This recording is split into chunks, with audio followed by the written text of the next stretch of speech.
నీ కొరకు పరమును విడిచి వచ్చిన దేవుణ్ణి మర్చిపోద్దు.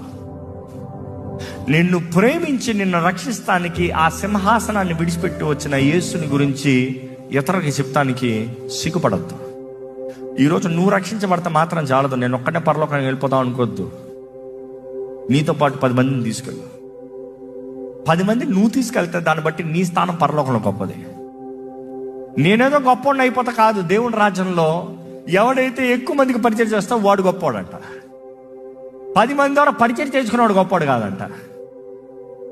ఈరోజు దేవుని రాకడ సమీపంగా ఉందని ఎరిగి, మనకున్న సమయం కొద్దిగా ఉందని ఎరిగి, ఇంతగా చదివారు చూసారా, అపవాది వాడి సమయం తక్కువ ఉందని తెలుసంత వాడికి, వాడు నాశనం చేస్తాను చూస్తున్నాడు.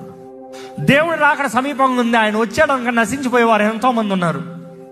క్రీస్తు ప్రేమను ఎరగని వారు ఎంతో మంది ఉన్నారు. యేసు అంటే ఎవరిని ఎరగని వారు ఎంతో మంది ఉన్నారు. You better do the